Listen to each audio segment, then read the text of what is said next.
Some moments in life change everything. They creep in without warning, disguised as just another ordinary second. One breath you were the same man you were the day before. The next, something cracks. You don't know it yet, but you're already standing at the edge of the abyss. For me, it happened on a Saturday morning. It was supposed to be a normal start of the weekend. Cartoons blaring from the living room, the smell of fresh coffee in the air, and my son, Dylan, running barefoot across the kitchen tiles, shoveling spoonfuls of cereal into his mouth. His little legs dangled off the chair, swinging back and forth while he talked between bites. I had been up early, working in the garage, sorting through old junk Emily kept saying we needed to get rid of. She was still upstairs, curled up in bed, scrolling through her phone like she always did on weekends. The lazy kind of morning we both had come to enjoy. Then Dylan said it. Casual, innocent, like it was the most normal thing in the world. Mommy loves Uncle Tom. At first, the words didn't register. I was mid-sip, my coffee mug half raised to my lips. I let them hang in the air for a second, as if waiting for my brain to process them properly. When they did, something inside me tightened. I lowered the mug slowly, my fingers stiff around the handle. What did you just say? Dylan grinned, completely oblivious. He didn't look up from his cereal, still crunching on another spoonful. Mommy loves Uncle Tom. I felt my jaw clench. My stomach twisted. Uncle Tom, I repeated, the words tasting wrong as I said them. Dylan nodded, swinging his legs like he was talking about his favorite superhero. Yeah, the doctor. Mommy said she loves him. I sat frozen. Dr. Tom Franklin, our kid's pediatrician, the man who had been treating Dylan since he was a baby, the one who always greeted us with that polite, professional smile, the one I had never given much thought to beyond routine checkups and the occasional small talk. Until now. Now, his name felt like poison. The air in the room shifted. Something heavy settled into my chest, slow and suffocating. My fingers curled around a coffee mug, tightening so much I thought the ceramic might shatter. Dylan went right back to eating, completely unaware of the fire he had just lit inside me. Mommy loves Uncle Tom. He had said it so naturally, so easily. Kids didn't make up things like that. They repeated what they heard, and that meant Emily had said it. Out loud. Around Dylan. There was no misunderstanding. No joke. I turned my gaze toward the stairs, where my wife was still in bed.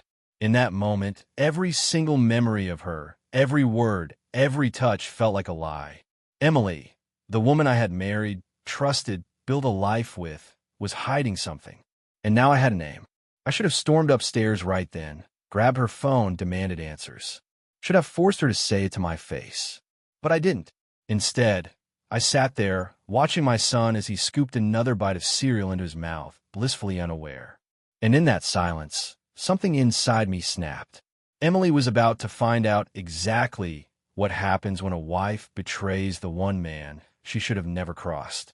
I sat at the kitchen table for what felt like an eternity, the weight of my son's words pressing down on me like a lead blanket. The sounds of the morning carried on. The hum of the refrigerator, the distant chatter from the TV, the occasional clink of a spoon against a bowl. It was all background noise now. Mommy loves Uncle Tom. Those words had been like a switch flipping in my head, flooding my mind with questions, doubts, and a rage I hadn't felt in years. I had always prided myself on being level-headed, the kind of guy who thought things through before reacting. But this was different. I studied Dylan, still carefree, his biggest concern in the world being whether he had enough marshmallows left in his cereal. He had no idea he had just shattered something inside me. Hey, buddy, I said, my voice steady, though my grip on the coffee mug was anything but.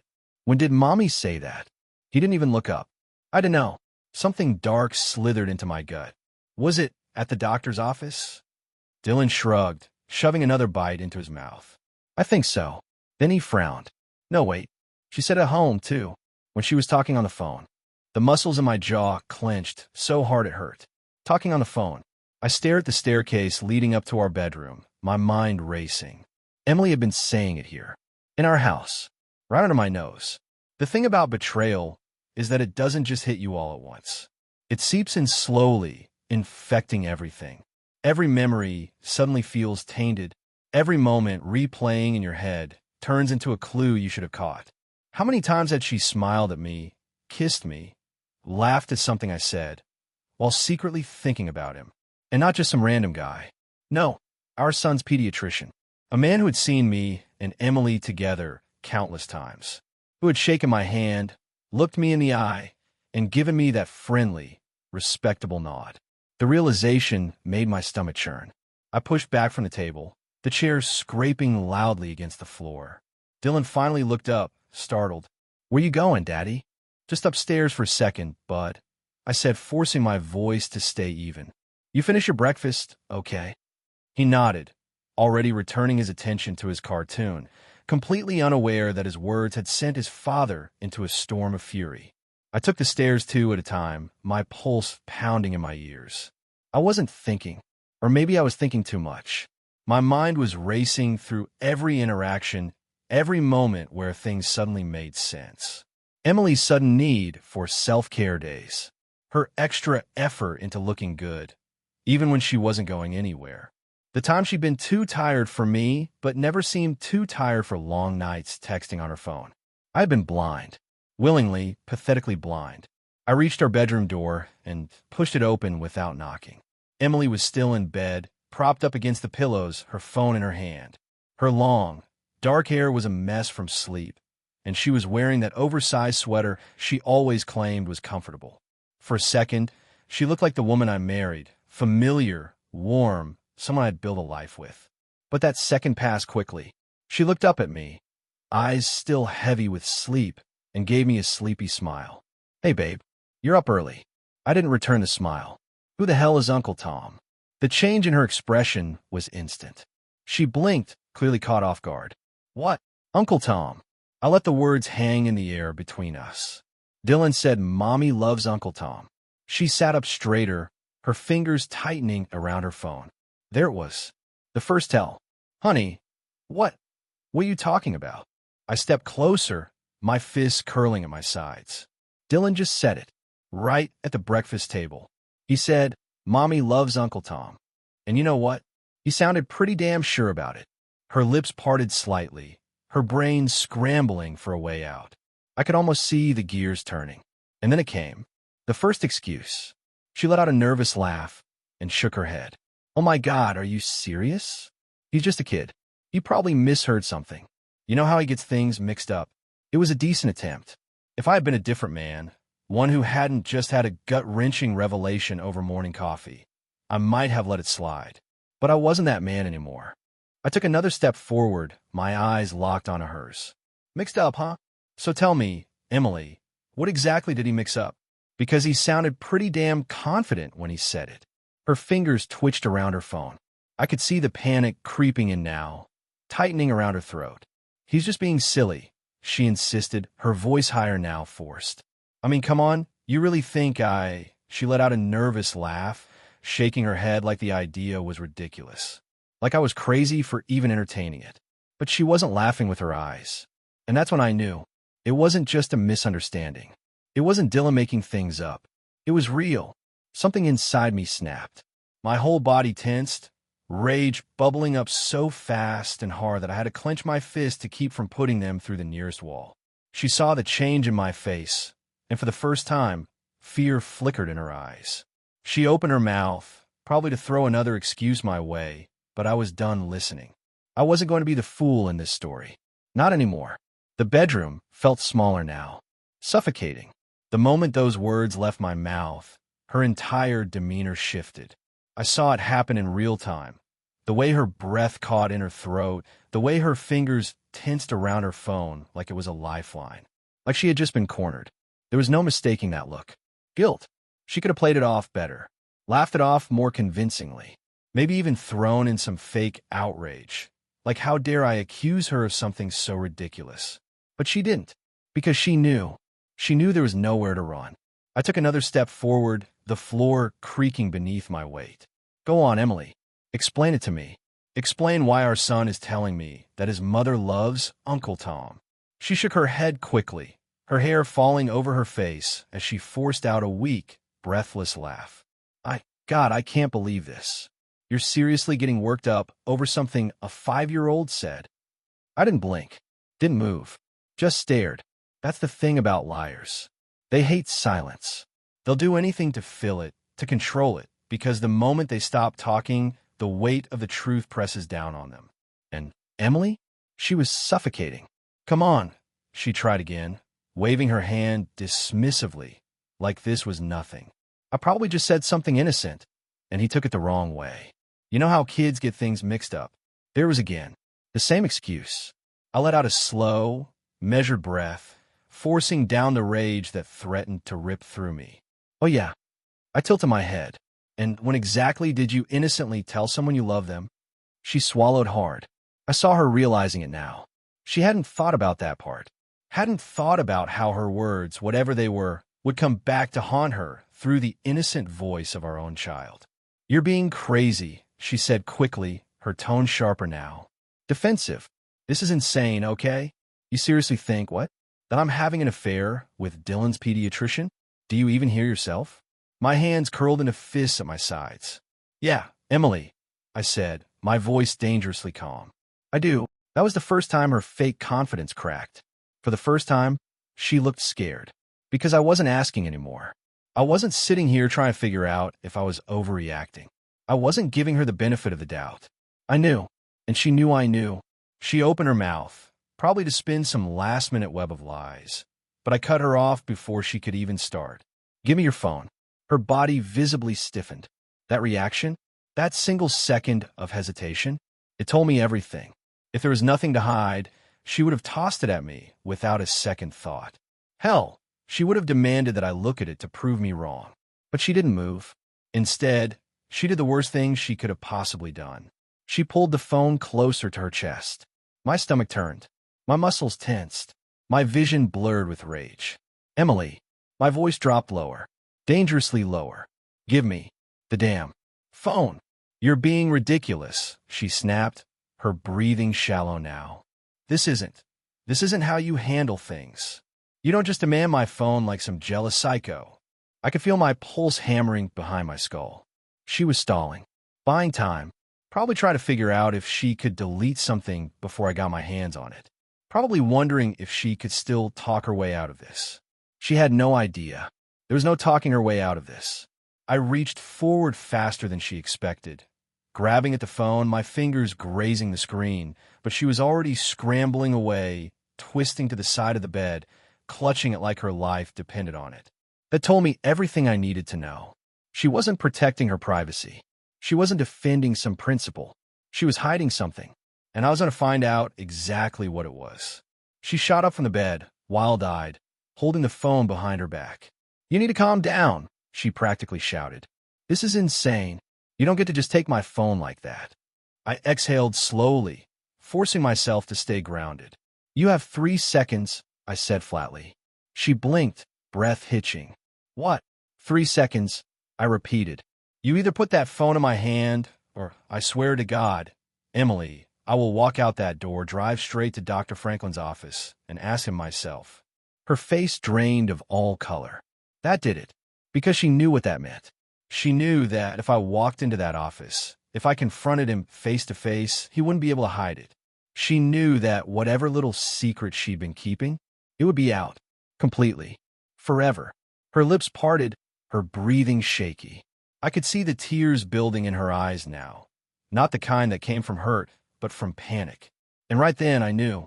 I didn't even need to see the texts. I didn't need to hear her say it. She was guilty. The wife I had spent years loving, trusting, building a life with, was standing right in front of me, desperately trying to protect another man. And that man was our son's pediatrician. I felt something break inside me, something that could never be put back together. Emily must have seen it in my face because suddenly her expression shifted. Her shoulders slumped. Her lips trembled.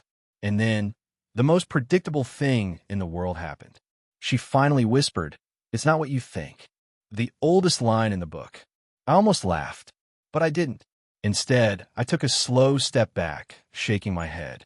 She had no idea what was coming next. There are moments in a man's life that define him. Not the ones where everything goes right, not the ones where he's celebrated or admired, but the ones where everything he thought he knew turns to ash in his hands. This was one of those moments. Emily stood across from me, clutching her phone like it was the last lifeline she had left. Her lips trembled, her breath coming in short, uneven gasps. She had finally said it. It's not what you think. The phrase cheaters always say. I could have ended it right there. Could have walked out that door, let her spiral into panic, let her feel the walls closing in. But that wasn't enough. Not even close. She needed to feel what I felt. The weight of betrayal. The fury of knowing the person you trusted most had been lying to your face. I took a slow, deliberate step forward. Then tell me, I said, my voice like steel. What exactly am I thinking, Emily? She blinked rapidly, eyes darting around the room like she was looking for an escape. Like a cornered animal. I don't know, she stammered, voice barely above a whisper. You don't know? I repeated, tilting my head. Because to me, it sounds like our son, our 5-year-old son, just told me that his mother loves another man. A man who coincidentally happens to be our son's pediatrician. She flinched. I stepped closer. A man who has seen us together. A man who has shaken my hand. A man who I never, not once, thought twice about. But you, my voice dropped lower, dangerously lower. You were thinking about him, weren't you? Her breath hitched. Tell me I'm wrong. I waited. She said nothing. That silence? It was worse than any confession. I clenched my fists so hard my nails dug into my palms. I had to physically stop myself from punching the nearest wall. She wasn't even trying to deny it anymore. That was the final nail in the coffin. I let out a slow, bitter chuckle and shook my head. Yeah, that's what I thought. Emily's face collapsed. Tears welled up in her eyes, her body shaking now, her perfect little house of lies crumbling around her. She finally let out a breathy, panicked, "Please, just listen to me." But I wasn't in the mood for begging. You think I'm stupid? I snapped. You think I'm going to sit here and listen to you dig yourself deeper into your own bullshit? Her bottom lip quivered. I swear to you, it's not what it looks like. It's not an affair. Not an affair. Not an affair. I exhaled through my nose, forcing myself to stay calm. Then tell me, Emily. My voice was ice. Tell me exactly what it is. She hesitated. I knew that look. That tiny pause before a liar scrambles to find something. Anything that sounds believable. And then she spoke. I just got close to him, she whispered. That's all. We talk. He listens. That's it. I let out a harsh laugh. Unbelievable. You got close to him. I repeated, my voice dripping with disbelief. Wow, that makes me feel so much better. She winced. Emily, I said, stepping forward again. Do you realize how insulting that excuse is? I mean, really? You expect me to believe you got emotionally close to our son's pediatrician, and that's all? That you just talk and nothing else? She nodded quickly, desperately. Yes, I swear. I studied her. Then show me your phone. She froze. That hesitation? It was all the proof I needed. She swallowed hard, gripping the phone tighter. You don't have to do this, she whispered. You don't have to go through my messages like some. Like some what? I cut in. Like some husband who just found out his wife has been keeping secrets. She had no response to that. Her silence was deafening. You want to know the worst part? I said, voice low, deadly calm. If Dylan hadn't said anything, I never would have known. You would have kept smiling in my face. You would have kept coming home and acting like nothing was wrong. She squeezed her eyes shut, a tear slipping down her cheek. I didn't mean for it to happen. I let out a sharp breath, shaking my head. Oh, spare me. She opened her mouth, but I was already done listening. I reached forward before she could react, snatching the phone right out of her hands. James, she gasped, stumbling forward, trying to grab it back. But I had already stepped away, holding the screen up high. She panicked. Please don't. I ignored her, unlocking the phone. She had been stupid. I didn't even need a password. Just my thumbprint, something she had set up for convenience when she used to trust me. And then, just like that, the truth unfolded in front of me. Text after text after text. My chest tightened, my vision tunneling. I miss you. I miss you too. I can't stop thinking about you. I hate sneaking around like this. It's only until we figure things out. I love you. That last message hit me like a freight train. There it was. Concrete proof. I could barely hear her frantic voice anymore. Her pleas, her excuses, her desperate attempt to snatch the phone back. I scrolled further, scanning through weeks, months of messages, flirty conversations, late-night calls, photos. Emily had been in love with him. My stomach turned. I'd thought I'd been angry before, thought I'd been furious. But nothing could compare to the way I felt in that moment. Like my blood had turned to fire. Like the man I had been before this second had died. And the worst part? It wasn't just an affair. It wasn't just some stupid one-time mistake. It was a full-blown relationship. With the man who treated our son. I looked up at Emily. Her hands covered her mouth, fresh tears streaming down her face. But I didn't feel sorry for her. I didn't feel anything except a pure, seething hatred. Slowly, deliberately, I placed her phone down on the dresser. Then, I turned my back to her and walked out of the room. She scrambled after me, her voice cracking. "James, wait. Please, just talk to me." I didn't stop, didn't even look back, because she didn't deserve my words. She didn't deserve a damn thing from me. I walked out of that bedroom with one thing on my mind: destruction. The hallway felt endless, my own footsteps pounding in my ears. I needed air. I needed space. But more than anything, I needed to get away from her before I did something I couldn't take back. "James, stop." Emily's voice was frantic behind me. I heard her feet slapping against the floor as she chased after me, but I didn't turn around. Not even when she grabbed at my arm, her fingers wrapping around my wrist. "James, please. Just let me explain." I ripped my arm away, so hard she nearly stumbled. "Explain." I barked, finally turned to face her.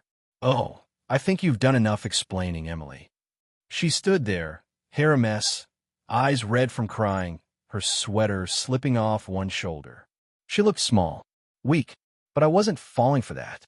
Not this time. "You don't understand," she whispered. I let out a sharp, bitter laugh.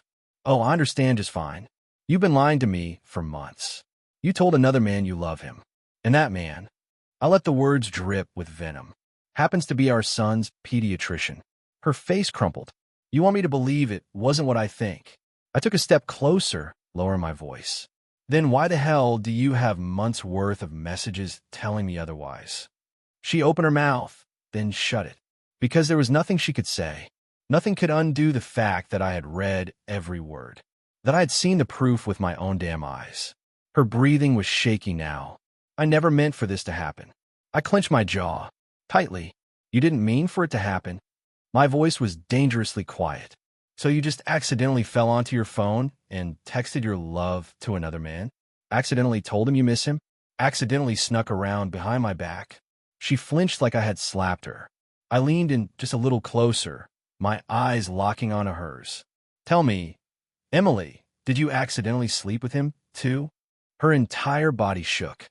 Her silence was deafening. I let out a breath, long, slow, controlled. I had never wanted to hit something so bad in my entire life. I turned away again, ready to walk out that door, but her voice stopped me. "I was lonely," she blurted out. "Okay, that's why." I froze. Slowly, I turned back. "Excuse me." My voice was ice. She wiped at her eyes, her hands trembling. You're always working, James. Always stressed. Always tired. And I just felt invisible." I stared at her. "You felt invisible," I repeated flatly. "Yes." She nodded quickly, desperate now. "I tried, okay? I tried to tell you, but you just didn't see me anymore." I exhaled slowly through my nose. I needed to stay calm. "You're telling me," I said, voice even, measured, asterisk, that because I was working to provide for this family, because I was exhausted from making sure you and Dylan had everything you needed, asterisk, you decided to sleep with another man? She swallowed hard. "You disgust me." The words came out low, guttural, full of every ounce of hatred bubbling inside me. Her face twisted in pain. "James, don't." I put a hand up. "Don't you dare try to make yourself the victim in this." I turned back toward the stairs, my pulse pounding in my ears. Where are you going?" she asked, voice shaking. I didn't answer. I just kept walking. I needed to leave before I did something I'd regret. But before I could make it to the door, Dylan's small voice piped up from the living room. "Mommy? Daddy?" I turned my head, spotting my son peeking around the corner, still clutching his empty cereal bowl. His big, innocent eyes darted between the two of us. He had heard everything. Emily let out a choked gasp, rushing past me. "Baby, it's okay," she whispered, kneeling in front of him. "Mommy and Daddy are just talking." I clenched my fists. Talking? Was that what she wanted to call this? Dylan stared at her for a long moment, then turned his gaze to me. "Daddy." His voice was small, scared. Something inside me twisted. I walked forward, lowering myself onto one knee, so I was level with him. "You okay, buddy?" I asked, forcing my voice to be soft. He nodded, but then, after a small pause, he whispered, "Are you mad at Mommy?" My stomach dropped. How the hell was I supposed to answer that? Emily's breath hitched beside me. She looked at me like she was daring me to tell him the truth. I let out a slow, steady breath. "No, buddy," I lied. "Daddy's just upset about something. But it's not your fault, okay?" Dylan nodded, still looking unsure. Emily touched his face gently. "Why don't you go play in your room for a bit, sweetie?" He hesitated, but eventually turned and shuffled down the hall. I waited until I heard his door close. Then I stood up and looked Emily dead in the eye. "I want you out," I said coldly. Her face fell. "What?" "You heard me." I stepped back, giving her space. "Pack a bag. Get out." She started shaking her head, panic setting in. "James, no, please. Let's talk." "I'm done talking," I snapped. She stepped toward me, trying to grab my arm, but I pulled away. "You think I'm going to let you sleep in my house?" I seethed, "after you've been screwing another man behind my back?" Tears streamed down her face. "Where am I supposed to go?" I shrugged. "Maybe Uncle Tom has a spare bed." She gasped, covering her mouth with her hands. I didn't care. I was done caring. She took in a sharp breath, then whispered, "You can't just throw me out." I took another step forward, towering over her. "Watch me." Emily stood there, eyes wide, her body trembling like she couldn't quite believe what she had just heard. "You can't do this," she whispered. Her voice cracked. Her hands clutched together in front of her chest, as if begging would somehow change the reality of the situation. I stared at her, unmoving, unfeeling. "Watch me." She let out a breath, one of those sharp, shaky exhales that happen when reality finally starts to sink in. She knew. She knew I was serious. Still, she tried again. "James, please." She stepped toward me, hands outstretched, reaching for me like physical touch could erase the months of betrayal. I stepped back. "Do not touch me," I said, voice low measured. She flinched, her arms dropping to her sides. "James, I don't have anywhere to go," she choked out, voice shrill now, more desperate. "That's not my problem," I shot back. And it wasn't, because she had somewhere to go, didn't she? She had Tom. And if this relationship was so real, so worth betraying me over, then let him deal with the mess she made. "You're my husband," she cried. "You can't just throw me out like garbage." I let out a sharp, bitter laugh. "Oh, you mean the way you threw me out when you decided to sneak around with another man?" She squeezed her eyes shut. I made a mistake. A mistake. That word made my blood boil. I took a step toward her now, my fists clenching and unclenching at my sides. A mistake. My voice was dangerously calm. "No, Emily. Forgetting to pay the electric bill is a mistake. Misplacing your keys is a mistake. What you did, that was a choice. A choice you made over and over again for months." She swallowed, her face twisting with guilt. And I saw it then, the moment she realized there was no coming back from this. She had taken something sacred, something built on trust, and shattered it. And now, she wanted to act like a few tears could glue the pieces back together. But they couldn't. They never could. I turned away, heading toward the hall closet, yanking it open. My hands worked fast, pulling down a duffel bag, shoving it into her arms before she could even process what was happening. "Pack your shit." She stared at the bag, like the very sight of it was offensive. "James," she whispered, her voice almost childlike now, weak. I ignored her. Instead, I turned, walking toward the kitchen. My movements were sharp, precise. Every step I took solidified my resolve. Emily wasn't my wife anymore. Not in any way that mattered. She was just another liar, another cheater, another selfish woman who thought she could have her cake and eat it too. I poured myself a glass of water, my hands gripping the counter, just a little too hard. I needed a second. Just 1 second to pull myself together before I did something I'd regret. I took a slow sip, letting the cold water dull the fire burning in my chest. Then from behind me, a sound. A soft vibration. I frowned, glancing toward the table where Emily had left her phone when I took it from her earlier. And there it was. Her phone screen lit up. A single text message notification. From him. Dr. Tom Franklin. My blood ran cold. I placed my glass down, slowly. Then, I walked toward the phone. Emily must have heard my footsteps, because the second she realized what I was doing, she panicked. James, don't. I ignored her. I reached for the phone, picked it up, unlocked it, and then I read the message that changed everything. Did you tell him yet? I blinked. The message was fresh. Just sent. I scrolled up. More messages. Some from last night. Some from this morning. He's been acting weird. I think he suspects something. You need to tell him soon. We can't keep sneaking around like this. I know. I don't know how to do this. It's not that simple. It is simple. You just have to rip the Band-Aid off. I'm scared, Tom. You don't have to be. We'll figure it out. I love you. My breathing slowed. My chest rose and fell, but everything felt distant now. The room blurred. She was planning to leave me. She was going to choose him. Not just an affair. Not just some disgusting, secret little fling. A whole new life. A future where I didn't exist. The rage that filled me was unlike anything I had ever felt before. It was white-hot, consuming. And when I finally turned back to face her, Emily knew she was in trouble. Her hands were clasped together, her entire body trembling. James, she whispered so afraid. I clenched my jaw. My hand tightened around her phone until my knuckles turned white. You were going to leave me, I said, voice low, deadly. She let out a choked sob. No, I wasn't. That's not what you think. I held up the phone, shaking it slightly. Then explain this.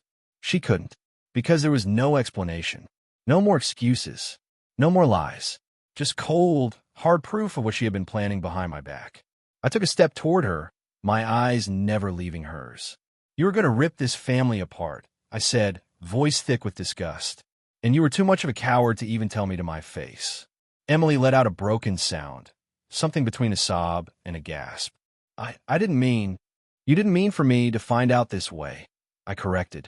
She shook her head wildly, tears streaming down her face now.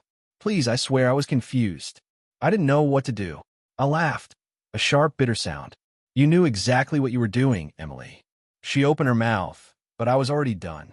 I dropped her phone onto the table. Then, I turned toward the stairs. Where are you going? She called after me. I didn't answer. I didn't even look back. I just kept walking up the stairs into our bedroom. And when I came back down, I was holding her suitcase. Pack your shit, I said again. This time, she didn't argue. She just stood there, shaking, knowing it was over. Knowing she had just lost everything. Emily stood frozen, staring at the suitcase in my hands like it was some foreign object, something she had never seen before, something that couldn't possibly belong to her. Her mouth opened, then closed, but no words came out. She was still processing, still trying to convince herself that this wasn't happening, that I wasn't really throwing her out, that there was still a way to fix this. But there wasn't, because some things can't be undone. I dropped the suitcase at her feet with a dull thud. Pack your shit, I said, each word sharp, cutting, undeniable. Her lip quivered. James, please. I exhaled slowly through my nose, shoving my hands in my pockets to stop myself from breaking something. Emily, I said, my voice dangerously calm. Don't make me say it again. Her face crumpled, a fresh wave of tears spilling over. Where? She swallowed hard. Where am I supposed to go? I shrugged, cold and unbothered. I don't give a damn. She let out a sharp breath, her fingers twisting together. I have Dylan. I can't just. I laughed. A short, bitter sound. Unbelievable. You think you're taking Dylan with you? I asked, tilting my head. She flinched. I'm his mother, and I'm his father. I shot back. The difference? I didn't betray this family. Her shoulders trembled. You can't just. I can, I said flatly. And I will. I took a step closer, lowering my voice. You want to fight me for custody? Go ahead. But I promise you, Emily, The second a judge sees these texts, the second I tell them you were planning to leave me for another man, that you were about to rip our son's life apart just to chase some pathetic fantasy, I let out a dry chuckle. You won't stand a chance. Tears streamed down her face now, her breathing uneven. James, please, I don't want to lose Dylan. Then you should have thought about that, I snapped, before you decided to crawl into bed with his doctor. She sucked in a sharp breath like I had just slapped her. Good. I wanted her to hurt. I wanted her to feel the same suffocating, gut-wrenching pain she had put me through. I turned away, running a hand down my face, trying to calm the storm brewing inside me. I wasn't a violent man. Never had been. But right now, I wanted to destroy something. And if I didn't get out of this house soon, I didn't trust myself not to. I exhaled sharply, turning back to her. You have 1 hour. She blinked. What? 1 hour, I repeated. Get your stuff, get out, and don't come back. Her lips parted, but nothing came out. For the first time since this whole nightmare started, she seemed completely lost. Like she had finally realized this was it. There was no coming back from this. There was no fixing it. She had burned the bridge down to ash. And now, she had to walk through the fire alone. She let out a broken sound, covering her face with her hands. I didn't wait for her to recover. I turned away, heading toward the stairs. Where are you going? She choked out. I didn't bother answering. I took the steps 2 at a time, my chest tightening with every breath. The second I stepped into our bedroom.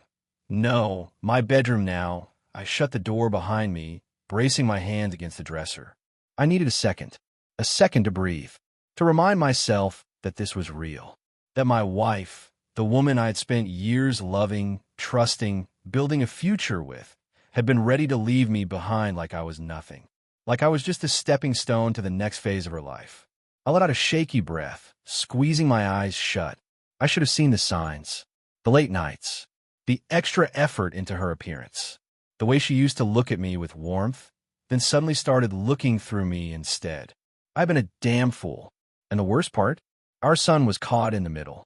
That thought alone sent a fresh wave of fury surging through me. I reached for the nearest object, an old picture frame sitting on the dresser. A wedding photo. Our wedding photo. Emily in white, beaming up at me. Me, smiling down at her, completely oblivious to the fact that one day she would rip my heart out with her bare hands. I stared at the picture for a long moment. Then, without thinking, I hurled it across the room. Glass shattered against the wall, shards raining down onto the hardwood floor. The sound was satisfying, like the physical destruction could somehow mirror the destruction she had caused inside me. A knock on the door. I ignored it. Another knock, louder this time. James! Emily's voice was small now, cautious. I clenched my jaw. What? She hesitated. Can I at least say goodbye to Dylan? I let out a slow breath, my fingers gripping the edge of the dresser. The rage inside me wanted to tell her no, to tell her to get the hell out and never look back. But Dylan loved her, and no matter how much I hated her right now, he didn't deserve to be punished for her mistakes. I turned, yanking the door open. Emily took a step back, eyes still red, her face pale. You have 5 minutes, I said coldly. Then, without another word, I stepped aside, letting her pass. She moved toward Dylan's room, her steps slow, hesitant. And I stood there, watching, my fists clenched at my sides, waiting for her to leave, waiting for this nightmare to finally end.